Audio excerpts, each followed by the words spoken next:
The John Sevier Center was built originally in 1924. It was to serve as a hotel in downtown Johnson City. It was actually designed to be built into three different phases. One in 1924, the second tower was completed in 1929, and obviously we would have completed a third tower, or they would have created a third tower, but that's about the time the Great Depression hit and capital was scarce, and so it just ended up being a two-tower project. It was the first $1 million hotel in the region, so it was a really special asset to have in Johnson City at the time. In the late 1970s, private developers took the building over and turned it into housing for folks that were elderly and disabled under a federally subsidized program where the government would pay those folks rent. And it operated like that until the Johnson City Development Authority bought it and made plans to help develop another site to move those people to. In 2019, the building was available on the open market, and the leaders in Johnson City and the Johnson City Development Authority at that time recognized that there was a great opportunity here to have an asset that would be redevelopable in downtown, but also recognized that if it continued on its current course, it would probably be sold to another investor who just wanted to use those federal housing credits and not maintain the kind of housing that we wanted folks in our community to have. So we were able to acquire land with the support of LHP partners out of Knoxville that specializes in projects like this, and developed a site on South Roan that is now the Tapestry at Roan Hill. Those folks were able to move in November in space that is significantly nicer than what we currently had here at the John Sevier Center. There really were two goals for the Johnson City Development Authority when they acquired the building in 2019.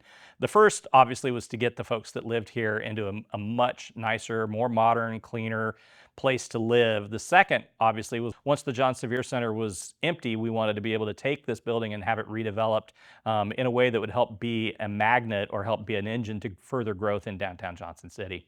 The leaders at the time, I think, really recognized that this was a transformational piece of downtown Johnson City. And, folks who've been around for a while have seen a ton of great things happen in downtown Johnson City with the development of King Commons and Founders Park and creating some green spaces for us in our city, what's happening on West Walnut Street. But they also recognize that this would be kind of an anchor point in this end of downtown Johnson City to help bring people to it if it were developed properly. So that's why they took the step to go out in faith and borrow $4.6 million to help develop this project.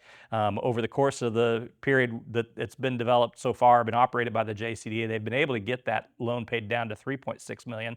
But obviously there's still some indebtedness on the project that's going to have to take place or be taken care of as a part of the redevelopment. So in the initial first few years, the rent actually was not sufficient to cover the cost of the mortgage. So the JCDA was actually having to come out of cash just to keep the debt payments serviced on the building. But there is a process that a building can be recertified with HUD, and the JCDA worked very hard with LHP to get the building to where it could be recertified and have a markup on its rent. And that markup enabled them to have a little bit of a margin so that they could start to operate the building and pay down on the debt as they went along. Now, obviously, with the folks moving out of the apartment, we're no longer getting the rent subsidy checks from the government. And so it is now on us to have to cover the debt on that. And the way the JCDA is handling that right now is through an interest-only payment to the bank. And we're hoping to get that taken care of soon as a part of the redevelopment. So we're working with LMG, Lansing Melbourne Group, on a redevelopment plan. They're in a process of due diligence, not unlike when you go to buy a house and you have a home inspector come in or you have a banker come in and do an appraisal. They're in the process of doing due diligence.